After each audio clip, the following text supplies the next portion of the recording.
tuned into Quick Charge, the high voltage podcast bringing you the top stories in electric vehicles and sustainable energy daily.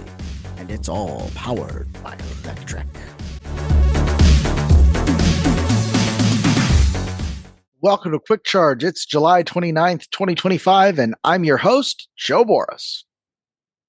Now, before we get started, I want to let you all know that today's episode is brought to you by Retrospec. They're the makers of sleek, powerful e-bikes and outdoor gear built for everyday adventure. What started as a few bikes in a tiny LA apartment has grown into a full lineup of high-quality, accessible gear designed to get more people moving from paddleboards and kids' bikes to their standout line of e-bikes. If you're ready to upgrade your everyday rides, check out Retrospec's viral city bike, the Beaumont Rev 2, made with a vintage-inspired frame design and modern electric features that wow all just for $9.99.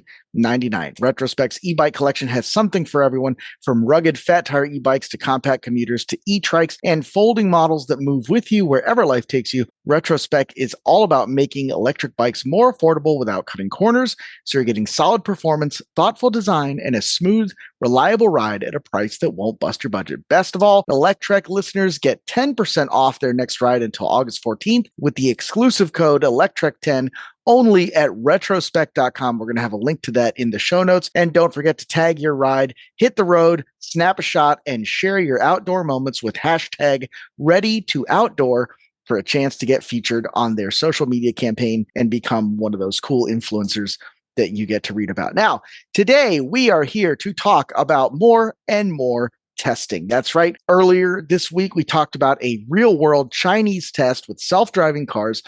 36 of them. There were 216 crashes in this test. That just tells you how great they all are, with Tesla coming out on top and honestly relatively unscathed. Now, we're talking today about another Chinese self-driving test. This one had deadly results and law-breaking in the city ADAS use. Chinese media outlet Donchetti posted another massive test of automotive self-driving systems, testing many of the same cars as it did in the highway test. This time, the test covered various urban driving scenarios where much more human carnage is possible due to the presence of vulnerable road users like pedestrians and two-wheelers. Given how poorly the cars did on the last test, you can guess how they might have done on this one. Although, once again, the Tesla did okay. Admittedly, it did decently. The last video tested 36 cars in 6 different scenarios, all on highway driving, and was intended to replicate plausible highway situations that might lead to a crash.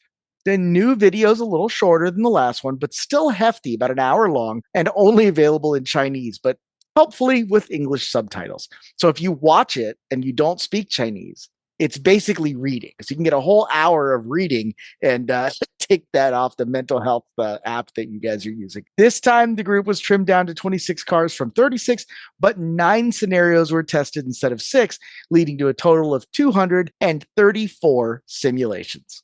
Of course, the real innovation behind these videos is that unlike other crash tests that either happen in labs or on closed course racetracks, airport runways, or parking lots, D-Car used actual public roads which were shut down for the purpose of testing. Why does this matter? Well, we're testing ADAS systems here, not just normal passive crash structures like crumple zones or emergency driver aids like automatic emergency braking. And the thing about ADAS, particularly those with an end-to-end navigate on autopilot feature where the car can follow and make lane changes, turns, merges, and other transitions for you, is that they can't be activated on roads where there are no directions to be had.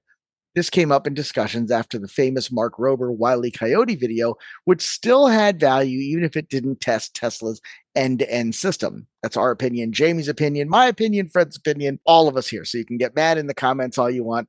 I still think it had tremendous value. So you'll never be able to know how an SAE Level 2 driver's aid will respond in a real-world situation if you don't test it on real-world roads. That's what D-Car set out to do, and the result, once again, is quite spectacular.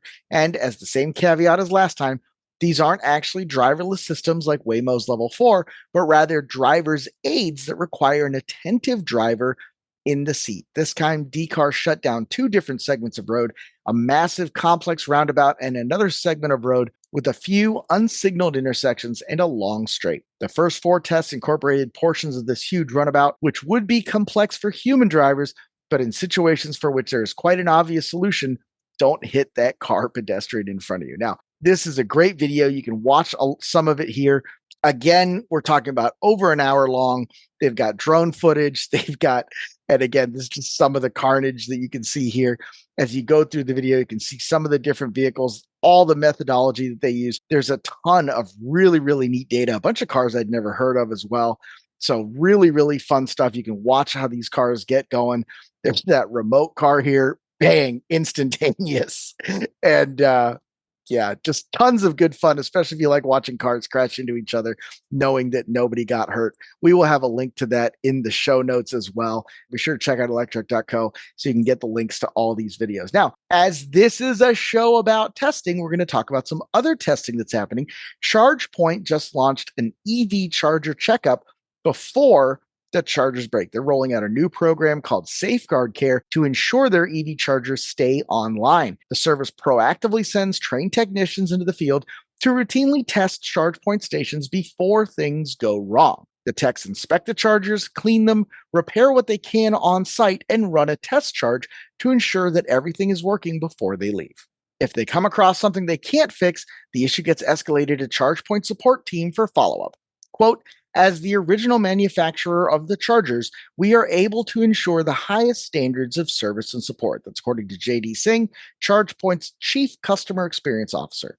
With Safeguard Care, ChargePoint is giving station owners and EV drivers peace of mind, knowing that chargers will be in pristine working order. The service, which is starting its launch in 5 markets across the US, is in addition to ChargePoint Assure, its existing hardware and software monitoring system. It benefits high-traffic charging sites like parking garages, office buildings, and public charging hubs, especially ones that don't have dedicated on-site maintenance.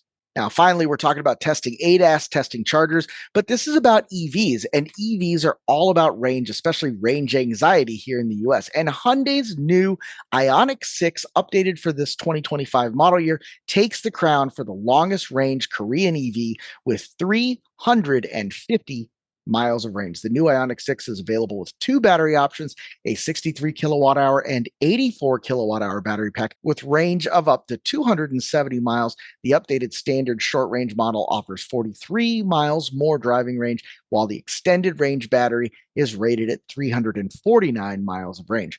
A Hyundai Motor Company official said, quote, the new Ioniq 6 is equipped with a 4th generation battery, securing the longest driving range among domestic electric vehicles. Domestic there, of course, referring to Korea, not domestic to the US. But keep in mind, Hyundai's starting to build a lot of cars in the US, especially out in Georgia, especially EVs. So, hey, maybe this is domestic after all. Who knows? Despite the larger battery, the Ioniq 6 can still recharge from 10 to 80% in just 18 minutes on a 350 kilowatt DC fast charger. So, lots of range, real short recharging time, great looking car. If you're looking for an electric sedan and you don't want to go through the Tesla rigmarole, you can check out the new Ioniq 6, and it is a great alternative. Now, finally, we like to end these shows talking about energy, talking about utilities, talking about the grid. This new Texas battery storage project is running on used EV packs. California-based BTU Storage Solutions is building a new battery energy storage facility east of San Antonio, and it's going to be powered by those used EV batteries. The Bexar Korea project in Bexar County is B2U's 3rd grid storage site, and it's first in Texas. When completed later this year, it'll have 24 megawatt hours of capacity and plug directly into San Antonio Utility CPS Energy's distribution system. B2U will repurpose around 500 end-of-life EV battery packs housed in 21 modular cabinets to store and dispatch power to the Texas grid. The company has already deployed over 40 megawatt hours of used EVs as battery storage in California. Its tech skips the expensive and energy-intensive remanufacturing process thanks to a patented plug-and-play system that connects the batteries directly to the grid. The system's certified to UL 9540 safety standard and uses AI to manage real-time power trading. B2U's CEO Freeman Hall says the Texas expansion is, quote, a significant strategic milestone and shows how repurposed EV battery packs are becoming a go-to solution for grid and industrial scale energy storage. Over the next year, the company plans to build 3 more projects in Texas, bringing its total footprint in the state to 100 megawatt hours. And in its California solar plus storage sites, B2U expects to hit 150 megawatt hours of repurposed EV batteries by mid 2026. Now, all this talk about batteries, backup batteries, you may be thinking, how can I get some of these for my own home? A couple of weeks ago, we did this story. Time to start recommending some Tesla Powerwall alternatives. This has a long list of backup batteries that aren't necessarily from Tesla. So take a look at that. There's about 8 or 10 in there. We keep adding to it. It's a really neat post, gets a lot of traffic. People seem to like it. So that's all I've got for today, July 29th. Be sure to like and subscribe so you don't miss any more of this. And if you are looking for a new e-bike, check out retrospec.com. Do that Electrek 10 code and save yourself an extra 10%.